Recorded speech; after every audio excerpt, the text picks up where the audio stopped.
என்னடா இந்த கெட்டப்பில் வந்து அம்மா உட்காந்துருக்காங்கன்னு நினைக்காதீங்க. இன்றைக்கி சண்டே கொஞ்சம் வேலைகள் இருக்குது. இந்த வேலைகள்லாம் பார்க்கணும். ஸோ பார்க்கணுன்னும் போது நம்ம என்ன பண்ணணும், அதனால் காலையிலே கொழுபொம்மை மாதிரி குளிச்சுட்டு புடவை கட்டிட்டு இருந்தால் வேலைக்கு ஆகாது. கொஞ்சம் நான்வெஜ்லாம் செய்ய வேண்டியது இருந்தது. காலையிலே பிரேக்ஃபாஸ்ட் வீடியோ கூட போட்டிருக்கேன். பார்க்காதவங்க டைம் இருந்தால் செக் அவுட் பண்ணி பாருங்கள். சரி, நம்ம வீடியோக்குள்ளே போயிடலாம். ஏன் இவ்வளோ அவசரமாக இப்படி ஒரு கெட்டப்பில் வீடியோன்னு கேட்டால், நான் நேற்று பார்த்துட்டு வந்து நம்மளோட சிஎம், நம்ம தமிழ்நாட்டு சிஎம் தளபதி விஜய் சாரோட மூவி நாங்கள் பார்த்துட்டு வந்திருக்கோம். ஸோ அந்த படத்தை பற்றி நான் ஒரிஜினலான என் மனசில் தோன்ற ரிவ்யூ சொல்லணும் இல்லையா, அதுக்கு தான் இந்த வீடியோ. சரி, வீடியோக்குள்ளே போகிறதுக்கு முன்னாடி மறக்காமல் நம்ம சேனலை சப்ஸ்கிரைப் பண்ணுங்கள், லைக் பண்ணுங்கள், ஷேர் பண்ணுங்கள். மறக்காமல் நம்ம சேனலுக்கு ஹைப் பண்ணுங்கள். அது இல்லாமல் நம்ம என்னோட பொண்ணோட பிளாக்ஸ் ஆஃப் கல்லுன்ற சேனலில் கொஞ்சம் சப்ஸ்கிரைப் பண்ணுங்கள். அவங்களும் இன்ட்ரெஸ்டிங்கான வீடியோஸ்லாம் போட்டுட்ருக்காங்க. சரி, நம்ம வீடியோக்குள்ளே போயிடலாம் டேரெக்டாக. படம் எப்படி இருக்குன்னு கேட்டிங்கன்னா, படம் ஓவராலாக பார்க்கும்போது ஒரு 100% சூப்பராக இருக்குன்னு தான் சொல்ல முடியும். இது வந்து தளபதி ரசிகர்களுக்காக மட்டுமே எடுத்த படம் தான் நான் சொல்லுவேன். கண்டிப்பாக. ஏன்னா இதுக்கு முன்னாடி நான் ஒரு மிஸ்டேக் பண்ணிட்டேன். ஏன்னு கேட்டிங்கன்னா, தெலுங்கில் வந்து நம்மளோட பாலையா காரு நடித்த பகவந்த் கேசரி அதில் அந்த படத்தில் ஒரு பேரே வந்து பார்த்தீங்கன்னா நீலகண்ட பகவந்த் கேசரி. இதுதான் அவருடைய படம். நான் அந்த படம் பார்க்கும்போது இந்த படத்துக்கு என்ன ஒரு வித்தியாசம்னா, இந்த படம் பகவந்த் கேசரி இதை பார்க்கும்போது சிரிப்பு, காமெடி, அவரோட ஆக்டிங்லாம் பார்க்கும்போது எனக்கு ஒரு தப்பாக நினச்சிக்காதீங்க. என் மனசில் பட்ட ஒரிஜினல் இதை தான் நான் சொல்ல முடியும் இல்லையா.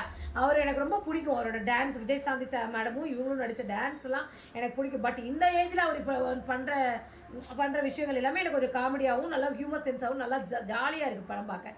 பட் நம்ம தளபதி அப்படி இல்லை, ஒரு எமோஷனலாக அவர் ஒரு மக்களோட இது வந்து என்ன பண்ண போகிறான்னு இந்த படத்தில் வந்து அவ்வளோ அழகாக சொல்லியிருக்காங்க. எனக்கு ரொம்ப பிடிச்சிருக்கு. ஃபஸ்ட்டு படத்தோட ப்ளஸ் பாயிண்ட்லாம் சொல்லிடலாம். படத்தில் பாட்டு, படத்தில் வந்து தளபதியோட நடிப்பு, அவரோட டான்ஸ், அவருக்கு இருக்கிறதுலே நான் நிறைய நடிகர்கள் டான்ஸ் ஆடி நான் பார்த்துருக்கேன். ஃபஸ்ட்டு எனக்கு டான்ஸில் ரொம்ப ரொம்ப பிடிச்சது கமலஹாசன். அதை நான் ஒத்துக்கணும். என்னதான் ஒரு அரசியலில் வந்து அவரோட வாழ்க்கை வந்து இப்படி போனாலும் எனக்கு அதை பற்றி இல்லை. பட் நான் அவரோட நடிகையாக சொல்லணும், கமலஹாசன் சார் வந்து அனாயாசமாக நடிப்பார். முகத்தில் எந்த ஸ்டைல் இருக்காது. அப்படி பார்த்தா இன்னைக்கு தளபதியோட எவ்வளோ பெரிய கஷ்டமான ஸ்டெப்ஸாக இருந்தாலும் அனாயாசமாக நடிக்கக்கூடிய, அந்த டான்ஸ் ஆடக்கூடிய ஒரு நல்ல டான்ஸர் தான் சொல்ல முடியும். ஸோ அதனால் தளபதி அவரோட அந்த படத்தில் டான்ஸு சூப்பர், நடிப்பு சூப்பர், பாட்டு சூப்பர், அவரோட எமோஷனலான ஆக்டிங் சும்மா அப்படியே ஒரு மாதிரி அப்படியே வச்சு வெளுத்துன ஆக்டிங் எல்லாமே சூப்பர் தான் சொல்ல முடியும்.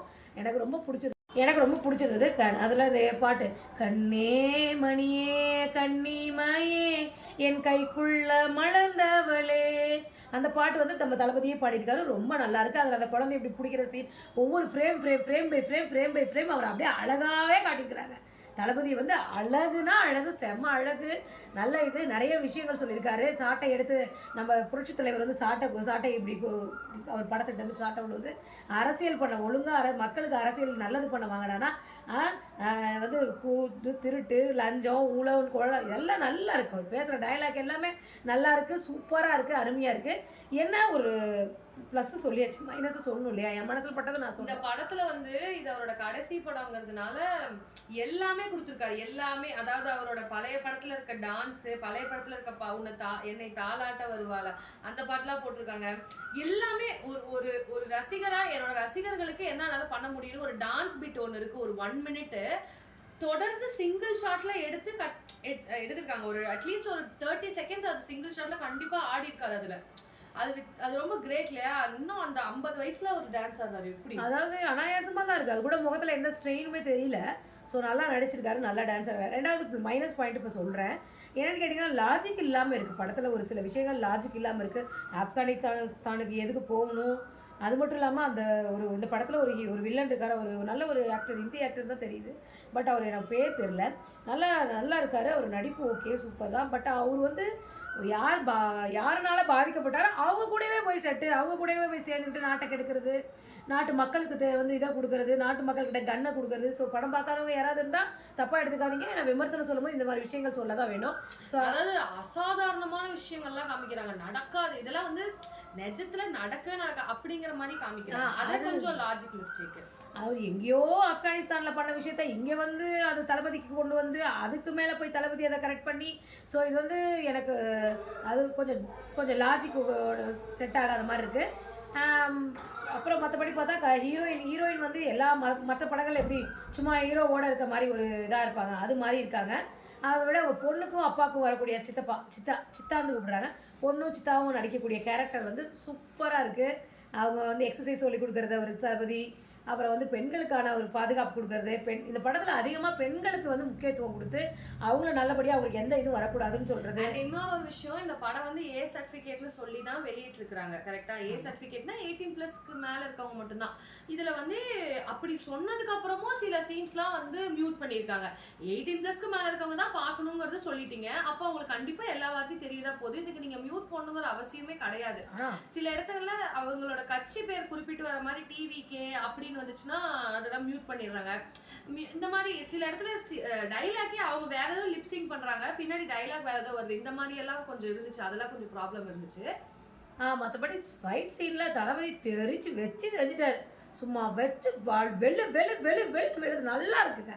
ஃபைட்ஸ் எல்லாம் இன்னும் கொஞ்சம் கூட அவர் சலிக்கவே இல்லை, சளைக்கலை. என்ன ஒரே ஒரு வருத்தம், பட் ஓவரால் படம் பார்த்துட்டு வரேன் எங்கள் மனசு வந்து என்னோடய மனசு கொஞ்சம் பாரமாக தான் இருந்தது. ஏன்னா இந்த மாதிரி ஒரு எத்தனை படம் நான் வந்து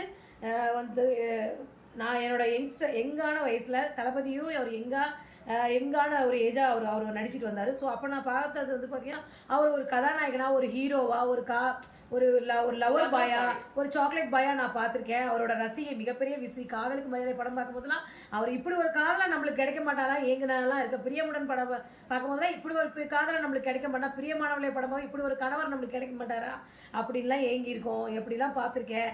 ஜூன் ஜூலை மாதத்தில் ரோஜா பூவின் வாசத்தில் அதெல்லாம் தளபதியோட வாய்ஸு, மூக்குஞ்சி, அவரோட பல்லு எல்லாமே அழகாக இருக்கும். ஒவ்வொன்றா நான் ரசிச்சிருக்கேன். அவர் எந்த படத்தில் தான் எனக்கு ஒரு ஸ்நேகிதி தென்றல் கோட்டு, அந்த கோட்டு போடாமல் எந்த ஒரு பாட்டுமே இருக்காது. அப்புறம் இன்னொரு பாட்டு சொல்லியே ஆகணும், ஏன்னா இது அவரோட கடைசி படம். இதுக்கு மேலே அவரோட படத்தை பற்றி நம்மளால் விமர்சனம் பண்ண முடியாது. இனி அவர் எந்த படமும் நடிக்க மாட்டார். ஏன்னா அவர் ரூல்ஸை ஃபாலோ பண்ணுறதுல மிகப்பெரிய ப்ரோட்டோகால் மினிஸ்டர் தான் சொல்ல முடியும். அவர் பேரே ப்ரோட்டோகால் மினிஸ்டர் தான் நான் சொல்ல முடியும். ஏன்னா அவர் அதனால் ரூல்ஸை மீறி ஒரு துளி கூட நடக்க மாட்டார். வசீகரா படத்தில் வந்து இந்த ஒரு தடவை சொல்வாயா, இந்த ஜீன்ஸ் கை இவ்வளோதாங்க இருக்கும், ஜீன்ஸு கை அப்படியே கட்டாக இருக்கும், ஜீன்ஸ் பேண்ட்டு வயிறு தொப்பை கொஞ்சம் கூட இருக்காது, அப்படியே ஒட்டி போயிருக்கும். அந்த பாட்டில் அந்த ஜீன்ஸ் பேண்ட் டிஷர்ட்டு போட்டு அந்த ஒரு 2 பேரும் நெருங்க நினைக்கும் நினைவு எல்லாம் நெஞ்சம் நினைக்கிறது. ஹரிஹரன் வாய்ஸ் தான் அதிகமாக நம்மளோட தளபதிக்கு. அந்த பாட்டுக்கு ஸ்னேகா மேடமும் விஜய் தளபதியும் செம்மையாக நடிச்சிருப்பாங்க. அது என்னால் மறக்க முடியாத ஒன்று. அதே மாதிரி நம்மளோட என்ன படம், அந்த படம் இது போலீஸ் அவர் வர போக்கிரி, இன்னொன்று துப்பாக்கி மிலிட்ரி மேன், அதில் போட்டுட்டு அந்த வரியான டிஷர்ட் இன்னும் என்னால் மறக்கவே முடியாதுங்க. ஸோ இப்படி சொல்லிக்கிட்டே போகலாம் நம்ம தளபதி பற்றி. ஸோ அதனால் கடைசியாக வேற படம் முடிஞ்சு பேர்லாம் போடுறப்ப வேற அவரோட வந்ததுலேருந்து முத பஞ்சி ஜம்பிங் பண்ணி வீடியோ படத்தில் வந்தது இவரோட பற்றி தான், குஷி படத்தில் அப்போ போட்டாங்களா. அதுலேருந்து எல்லாமே ஒன்னொன்னா போட்டாங்க. பாடல்கள் எல்லாமே சூப்பருங்க இந்த படத்துல. இல்லை அவர் ஆரம்பத்துலேருந்து வந்த இப்போ வரைக்கும் எங்களோட பிளேலிஸ்ட்டில் யூடியூப்பில் ஆட் ஆகிருக்கிறது.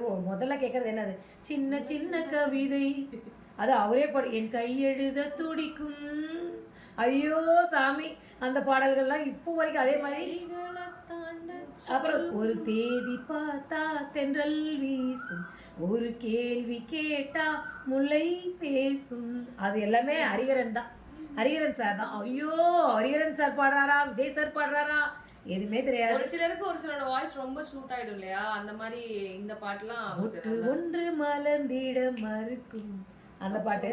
அப்புறம் வந்து அந்த ஃப்ரெண்ட்ஸ் படத்தில் அதுதான் சொல்ல வந்தேன். அது தென்றல் வரும் வழியே பூக்களறியாதான், அது அப்படியே இவர் பாடுறாரா, அவர் இளையராஜா சார் மியூசிக்கு, இவர் பாடுறாரா அவர் பாடுறாரே தெரியாது. ஸோ அப்படி ஒரு ஹரிஹரன் சாருக்கும் விஜய் சாருக்கும் உள்ள மேட்சிங் அவ்வளோ சூப்பராக இருக்கும். நீங்கள் வேணா இன்னைக்கு கூட எனக்காச்சும் பிளேலிஸ்ட்டில் கூட இது ஈவன் துப்பாக்கியில கூட ஒரு பாருங்க, குட்டி அதுலேயே ஒரு மெலோடி சாங் நிலவே, அப்படியே அந்த இவங்க கூட அழகு, காஜல் அகர்வால் சூப்பராக இருப்பாங்க அந்த புடவைக்கு, அதுக்கும் செம்மையா இருக்கும் அவரோட பேரு காஜல் அகர்வால். அது கூட ஒரு பிரச்சனை, ஆன்டின்னு கூப்பிட்டுரும் அது. ஸோ நல்லா இருந்தது படம். ரொம்ப ஓவரால் நம்மளோட ஜனநாயகன் இந்த படத்துல வந்து நடிச்சதெல்லாம், இவர் வந்து ஒரு ஆக்ஷன் சீன் வந்து என்ன பண்ண, நான் வரமாட்டேன் இதுல, நீ காமி இப்படி பண்றாருல, இப்படி பண்ணுவாரா, எங்க அம்மா சொல்லிட்டே இருந்தேன், இது அவர் பண்ணா எப்படி இருக்குன்னு யோசிச்சு பாருங்க. அப்புறம் இந்த படத்துல இந்த ஜனநாயகம் படத்துல ஒரு சீன் இருக்கு. பிரகாஷ்ராஜ் வந்து சாப்பிட கூப்பிடுவார் வீட்டுக்கு. அந்த ஒரு பொண்ணுங்க வேணா படம் பார்க்கறது, நான் ஒரு இதாக மேலோட்டமா சொல்றேன். ஒரு பொண்ணோட ஒரு லேடியோட போறாரு தளபதி. பக்கத்துல ஒருத்தன் வந்து சிரிச்சுக்கிட்டே இருப்பான். அது பெண்களை வந்து ரொம்ப கேவலமா இது பண்ணி சிரிச்சு கேட்க சிரிக்கும் தளபதி பார்க்க முடியும். ஒரு மாதிரி கோவப்பட்டு சொல்றா, சட்டசபையில் அவர் பேசிட்டு இருக்கும்போது நடுவில் அந்த எதிர்கட்சி தலைவர்கள் எதிர்கட்சியில் அணியில இருந்து இளைஞர் அணின்னு சொல்லிட்டு இருக்காங்கல்ல, அந்த இளைஞர் அணியிலேருந்து ஒரு குரல் அப்படி வரும். அப்போ ஒரு மூச்சு இப்படி ஒரு மாதிரி மாறும். அந்த சீனை அப்படியே அதில் பார்த்துட்டே இருப்பாரு. அப்படியே பார்க்குற படத்தில் கத்தி ஒன்று இருக்கும், பழத்தை எடுத்து பழம் அப்படி வச்சிருப்பாங்க, அதை எடுத்து இப்படி குத்திட்டு சும்மா பேசிட்டு இருக்கிறீங்க என் பாட்டு சிரிச்சிட்டு இருக்கிறான் அப்படின்னு ஒரு அனாயாசமாக ஒரு டைலாக் அடிச்சுட்டு நவுத்திட்டு போவார். அது ரொம்ப ரசிக்கிற மாதிரி இருந்தது, எனக்கு ரொம்ப பிடிச்சிருந்தது. ஓவரால் இப்படி ஒரு மனிதரை வந்து நம்ம கூட ஓகே படத்தில் பார்க்க முடியலனாலும் ஒன்றும் பிரச்சனை இல்லை, இருந்தாலும் அது நம்மளுக்கு ஒரு மிகப்பெரிய இழப்பு தான். ஆனால் இனிமேல் பார்த்துக்கிட்டே நிஜத்துல ஒவ்வொரு நாளும் கோட்டு சூட்டு போட்ட காமராஜரை நான் பார்த்துட்டே தான் இருப்பேன். எனக்கு அது ரொம்ப பிடிக்கும். என் மனசில் பட்டதை தான் நான் சொல்கிறேன். தயவுசெய்து நீங்கள் யாராவது இதில் வேறு ஏதாவது கட்சியில் இருந்து இருக்கீங்களோ இல்லை நம்மளோட திமுக இருக்கலாம், அதுலேயும் நிறைய சாதனைகள் பண்ணியிருக்காங்க. நான் இல்லைன்னுலாம் சொல்ல மாட்டேன், மறுக்கவே மாட்டேன். எனக்கு எல்லாமே ஒன்று தான். பட் நல்லது அதிகமாக செய்கிறவங்க மனசில் ரொம்ப நேரம் நின்றுறாங்க, ரொம்ப நாளைக்கு நின்றுறாங்க. அதில் நம்ம தளபதியும் ஒன்று. நம்ம தளபதிக்கு ஒரு வாட்ஸ்அப். இந்த படத்தில் வந்து நடித்த எல்லாருமே சூப்பராக நடிச்சு கொடுத்துருக்கீங்க, ரொம்ப சந்தோஷம். And thanks H Vinoth sir, நீங்கள் வந்து அவர் தான் டைரக்டர். அனிருத் வந்து எனக்கு மியூசிக்லாம் வந்து பார்த்தீங்கன்னா ஓப்பனாக சொன்னால் அனிருத் சார் மியூசிக்லாம் அவ்வளோவா பிடிக்காது. ஆனால் இந்த படத்தில் வந்து ஒரு ராவணம் அவன்டா ஒத்தையில் நிற்கிறவன் யமன்டா அப்படின்னு சொல்லி போட்டுருக்காரு. ஒத்தையில் நிற்கிற யமன்டா சூப்பராக இருந்தது, நல்லா இருந்துச்சு. அப்புறம் இன்னொன்று நீதானே எனக்கு எல்லாமே அந்த பாட்டு கடைசியாக போடும்போது நெஞ்செல்லாம் ரொம்ப வலிக்குதுங்க. இன்னொன்னு அதுல மணியே அது என்ன பாட்டு, குத்துப்பாட்டு ஒண்ணு, ஒருத்தர் வராரு திருத்திட போறானே தங்கமே தளபதி பிளாஸ்ட் பிளாஸ்ட் கச்சேரி கச்சேரி தளபதி கச்சேரி வெறித்தனமா நல்லா இருந்தது. பாட்டு சூப்பராக இருந்தது, பாடல்கள்லாம் நல்லா இருந்தது, மியூசிக் நல்லா இருந்தது. பட் எல்லாமே ஓவரால் ஓகே. தளபதி சார் நீங்கள் படத்தில் வரல, இனிமேல படத்தில் நடிக்க மாட்டீங்க.